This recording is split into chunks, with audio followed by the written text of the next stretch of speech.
Mayong hapon, Mindanao. Adlawng Lunes, Agosto 21, tuig 2023. Live gikan sa Brigada TV Studio General Santos. Ihatod namo kaninyo ang mga nagunang balita gikan sa nagkalain-laing lugar sa Mindanao. Mga balitang gitutukan sa News Team. Ako si Brigada Dil Bartolaba ug kini ang Brigada Mindanao.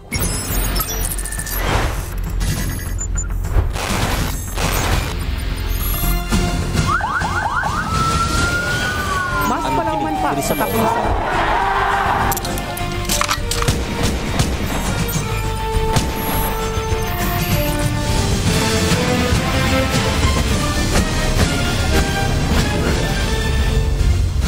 Kapin 8.84 million pesos nga kantidad sa shabu ang nakumpiska sa otoridad atol sa gipahigayong buy-bust operation sa usa ka public beach resort sa Zamboanga City. I-brigada mo, Marco Polo Muta. Tayang aabot ng 8.84 milyong pisong halaga ng pinaghinalaang shabu ang nakumpiska ng operatiba ng Zamboanga City Police Office sa dalawang suspect na ikinasang buy-bust operation sa may beach resort ng Karagasan, Barangay Maasin dito sa lungsod ng Zamboanga. Isa dito ay kilalang high-valued individual at target ring ng City Drug Enforcement Unit ng ZCPO matapos maisagawa ang surveillance at monitoring sa suspect sa loob ng 2 buwan. Kahapon, nagtagumpay ang operasyon ng sanib puwersa ng PNP Zamboanga na kabilang ang Special Drug Enforcement Team ng PNP, Police Station 8 Sinunok, Police Station 9 Ayala, Police Station 11 Central, 1st Zamboanga City Mobile Force Company, 2nd Zamboanga Seaborne Company, na pinangunahan ng City Director ng ZCPO, Police Colonel Alexander Lorenzo. Ito po ang ating buy-bust operation. We've been working for almost 2 months na po ng casing natin ito. And ang ating tropa po nagbabad po ng mga ilang araw sa pagtutok po dito sa coastal area, dito po sa may Barangay Karagasan. Nakahuli po tayo ng 8.84 million worth of shabu. Estimated the weight of 1.3 kilos. Malaki po ito. Ito po ay nanggaling sa Sulu. Nakahuli po tayo ng 2 suspect sa kanilang bangka. Nakilala ang target na suspect na si Adus Hanayda Aming, high-valued individual at watchlist ng PNP Zamboanga. 43 taong gulang, may asawa at tubong siya si probinsya ng Sulu at isa nitong kasama na di pa pinangalanan ng otoridad. Nahuli mula sa posesyon ng suspect ang 1.3 kilograms na ng pinaghinalaang shabu na nasa 6 na medium-size na plastic sachet at nagkakahalaga ito 8,840,000 pesos market value kasamang 2 piraso ng 500 pesos, 10 piraso ng tigi 1,000 piso at 100,000 pisong budel money. Sa ngayon, ang mga nakumpiskang pinaghinalaang droga ay nasa ilalim na ng PNP Crime Laboratory para sa agarang disposisyon. Samantala, ang mga nahuling suspect ay naharap sa kasong paglabag ng Republic Act 9165 o mas kilalang Dangerous Drug Act of 2002. Mula dito sa lungsod ng Zamboanga, ito si Brigada Marco Polo Muta in the heart of changing lives. Brigada News.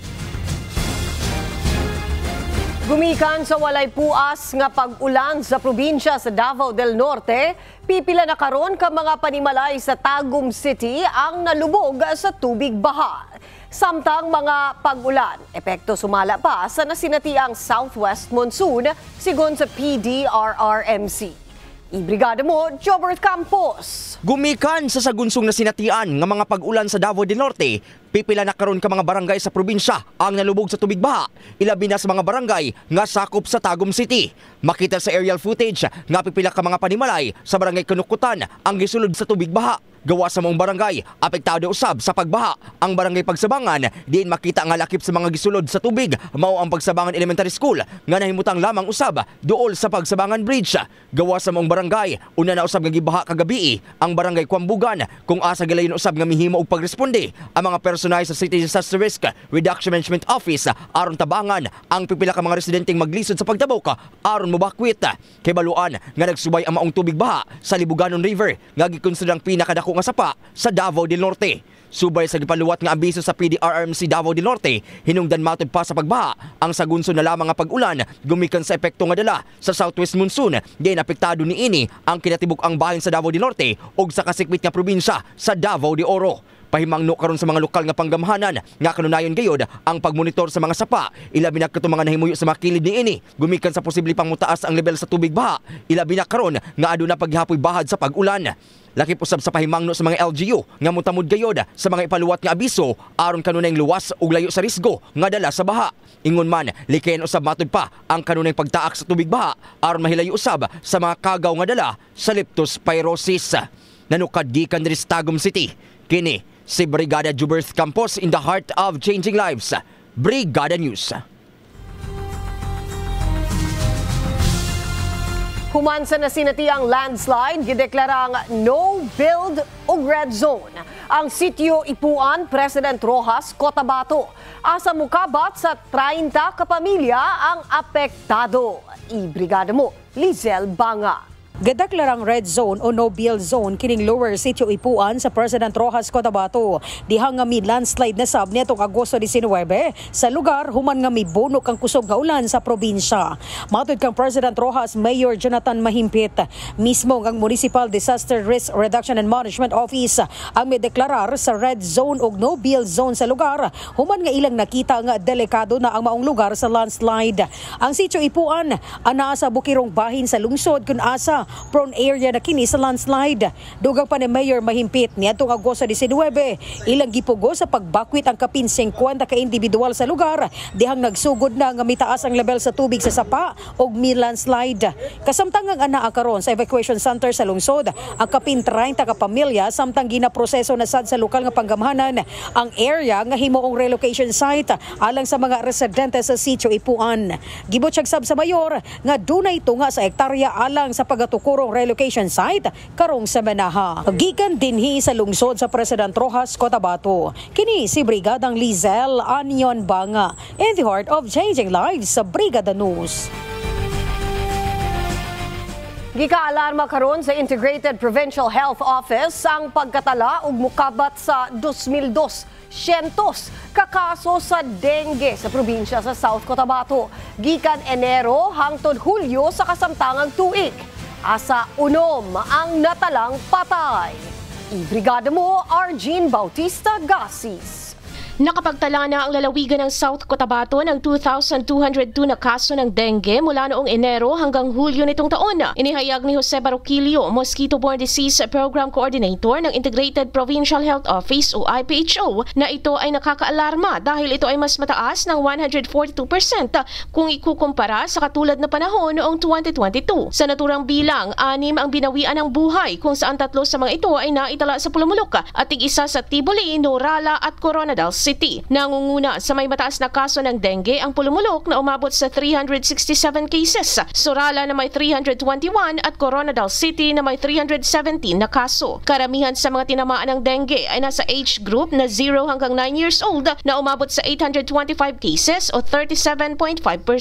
Ayon kay Baroquillo na 57 mga barangay na sa lalawigan ang may clustering ng dengue cases o hindi nawawala ng kaso sa loob ng 4 na magkasunod na linggo at ang iba ay maituturing na dengue hotspot areas. Kaugnay nito, nananawagan ng opisyal sa lahat na maglinis ng paligid at magpatupad ng 4S strategy. Ang search and destroy mosquito breeding places, seek early consultation, secure self-protection at support of fogging and spraying. Samantala, sa mga may sintomas naman ng dengue, katulad ng 2 hanggang 7 araw na lagnat, rashes, pagdurugo ng ilong, pananakit ng katawan at iba pa, payo ni Baroquillo na agad na magpasuri upang hindi mauwi sa dengue hemorrhagic fever. Ito sa Brigada Argene Bautista Gasis in the heart of changing lives ng 95.7 Brigada News FM Coronadal. Tugang pang mga balita sa pagbalik sa Brigada Mindanao.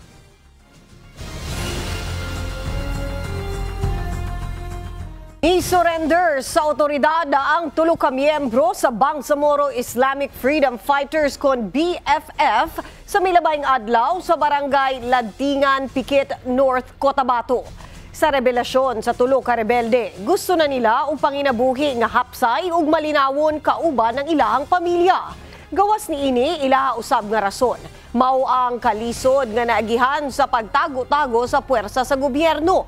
Walay klarong direksyon ug kung ang ilahang ginapaglaban ug ang paglaom nga makaangkon og mga oportunidad gikan sa gobyerno. Dungan sa ilahang pagbalik loob sa gobyerno, dala usab nila ang mga armas. Sama sa duha ka Garand rifle ug caliber 50 Barrett rifle. Gilayon usab nga nakadawat og tabang pinansyal ang mga mi-surrender aron gamiton sa pagsugod sa ilahang bag-ong kinabuhi.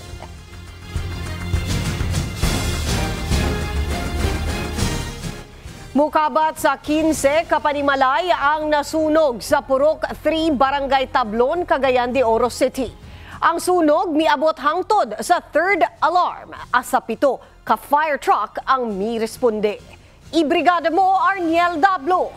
Ugdaw sa sunog ang 15 kapanimalay sa Purok 3 Barangay Tablon ning syudad sa Cagayan de Oro kaganina sa buntag. Sumala ni Bureau of Fire Protection Tablon Chief Senior Fire Officer 2 Flaviano Inte nga miabot hangtod sa third alarm ang sunog di nakaresponde ang 7 ka fire truck. Nasayran nga kasagaraan sa mga panimalay gama sa light materials. Sa investigasyon, giingong nagsumikad ang sunog sa pamilya ni Alma Rimilete. Mukabat sa 350,000 ka pesos ang damyos o posibleng musaka pa kini ang naisgutan nga kantidad. Gilantaw sa Bureau of Fire Protection ang anggulo nga may kalabutan sa flying connection ang posibleng hinungdan sa sunog. Tapos mga residential ni diri mo nang dali sa ni kuan kay mixed type siya nga light material. Oh, light materials mix siya ba sa light materials. Mo nang dali ra mo kuan katagang kalayo, paspas kayo. Sige. Nya matud pa sa kuan initial lang ni ha. Initial pa ni siya. Pero iagi pa gyud nato nigturo investigation. Nag-origin daw dito ila Alma Rimilete. Okay. Dito. Okay. Base sa to ang investigation nga initial. Subay ni ini giatima na karon sa pagpanguna ni Barangay Tablon Chairman Billy Kid Auza ang 22 ka pamilya nga apektado sa mao nga sunog. Nanawagan sab si Kapitan Auza og dugang tabang alang sa mga apektado nga residente gawas sa nahatag nila nga mga pasiunang ayuda. Ang mga residente temporaryong gihikling sa gym sa Barangay Tablon ning syudad. Gikan sa Cagayan de Oro, kini si Arnel Dablo in the heart of changing lives. Brigada News. Patay ang magtiayon human nga natumbahan ang ilang panimalay ug centennial tree sa Governor Generoso, Davao Oriental. Samtang duha ka anak sa magpares, angol usab sa maong panghitabo. Ibrigada mo, Rene Canoy. Natumba ang usa ka centennial nga kahoy sa Purok Mamakaw, Barangay Magdog, Governor Generoso, Davao Oriental nga miresulta sa kamatayon sa duha ka mga tao ug naangol nga duha ka mga minor de edad. Sa pagpanubay sa Brigada Mating ngadto sa Governor Generoso Municipal Police Station, nasayran nga usa ka panimalay ang natumbahan nga mikutlo sa duha ka biktima nga gilang sila Janelle Yap, amahan, 23 anyos, usa ka mag-uuma ug asawa nining si Jocelyn Yap, inahan 26 anyos, usa ka housewife o banini ang iyang mga anak nga sila Jeneline Yap, 7 anyos, usa ka estudyante, sa si Yap 3 anyos. Gipanghatod pa ang mga biktima sa Governor Generoso Provincial Hospital apan sila Jocelyn ug Janelle gideklarang dead on arrival pinaagi sa attending physician. Sa gihimong investigasyon, sumala sa mga nakasaksi, nakasinati sila kusog nga pag-ulan o kusog nga hangin sa ilang barangay. Paglabay sa pila ka minuto, nadungog nila ang usa ka kusog nga buto og nakita nila ang usa ka centennial tree nga gitawag og dao og nahugno og ang mga sanga niini naigo sa duha ka punuan nga lubi og diretsong naigo sa balay sa pamilyang Yap og ginama lang sa light materials nga miresulta sa ilang grabing pagkaangol. Ang maong kahoy kapin 300 na katuig nga nagbarog sa maong barangay og duna kini katason nga 260 feet. Kahinumduman nga ang maong kahoy usa sa mga ginalaagan og nahimong tourist spot sa maong munisipyo tungod sa kadako og kaguwang niini. Gikan sa Governor Generoso, Davao Oriental, in the heart of changing lives, kini si Brigada Rene Canoy, Brigada News. Hapsay ug malinawon ang usa ka semana nga selebrasyon sa ikaupat nga Kapyonan Festival 2023 sa Lebak, Sultan Kudarat. Usa sa tumong sa selebrasyon niini mao ang pahinumdom sa kontribusyon sa tri-people sa kasaysayan sa nasangpit nga munisipalidad. Ibrigada mo, Ian Alion. Simple pero hindi matatawarang pagtatanghal mula sa mga talentadong local dancers na nagpakita ng kahangahangang galaw na tila nagtanghal na sa international stage dahil sa nakakabilib na galaw. Ito ang isa sa engranding palabas na nagbigay ng makulay na closing program ng 4th Kapunan Festival 2023 sa pamamagitan ng hip-hop dance competition na yumanig sa buong municipal grandstand kasabay ng fireworks display. Hudyat na tapos na ang 4th Kapunan Festival 2023. Ayon kay Committee on Tourism and Special Events SB Zono Martin Vegas sa panayam ng 91.3 Brigada News FM Lebak. Ngayon, nasa last night po tayo ng ating Kapunan Festival 2023 na kung saan ay naganap na, nakatapos lang na hip-hop dance competition at yung ating po celebrity night ngayong gabi. And meron tayong fireworks display para po sa kayaan ng bayan ng Lebak. At nagpapasalamat tayo sa lahat ng tumulong sumuporta para maging successful po ang 4th Kapunan Festival. Hanggang sa muli, kinabutan ng next year at mabuhay po mga Lebak. Kampiyon, Lebak! Inaasahan nila ang pagdagsa ng libu-libong manunood lalo't inaabangan pa ng mga ito ang paglabas ng celebrity singer na si TJ Monterde na isa na rin sa nagpakapal sa bilang ng mga nais makita ng malapitan. Dagdag pa ang kantang nagpakurot sa dibdib ng kinanta na ang Tulad Mo, Kung Siya Man at Puhon na may kasamang hugot pa sa Bisaya. Pero ang pinakadiwa ng Kapunan Festival ay ang pag-alala sa mga tribe people na gumawa ng maraming ambag sa kaysaysayan ng bayan ng Lebak. Pinasalamatan din ni Vegas ang provincial government sa pamumuno ni Provincial Governor Dato Pax Ali Manguda Dato sa suportang ibinigay para sa matagumpay na week-long celebration. Pinasalamatan din ni Vegas ang walang kapagurang pagbabantay sa seguridad sa panahon ng selebrasyon ay ang Lebak Municipal Police Station, Philippine Army, Bureau of Fire Protection, BPAT members at iba pang friendly forces, kawani ng kagawaran ng edukasyon, head of offices at lahat ng mga Lebakenyos sa malaking suporta. Mula dito sa bayan ng Lebak, probinsya ng Sultan Kudarat. Ito si Kabrigada Ian Alion in the heart of changing lives, Brigada News. Padayon gihapon ang Brigada Foundation Incorporated sa pagdawat og hinabang alang adto sa mga kabrigada nato nga nanginahanglan og hinabang. Mamahimo kamong magpadala og cash donation sa Kabrigada Foundation Incorporated Security Bank Account number 000037840172. Ug alang sa in-kind donation si padala kini sa Brigada Complex nga nahimutang sa NLSA Road, Barangay San Isidro, General Santos City. Sa mga gustong mahimong Brigada Volunteer, pwedeng mudangop sa estasyon ug magpalista. Mao ka na ang naglangkob nga mga balita sulod sa 30 minutos nga nakalap sa atong mga kabrigada gikan sa nagkandaiyang lugar sa Mindanao. Mga balitang 24 oras nga gironda sa atong mga kabrigada. Sa makausap pa, ako si Dale Bartolaba in the heart of changing lives. Ug kini ang Brigada Mindanao.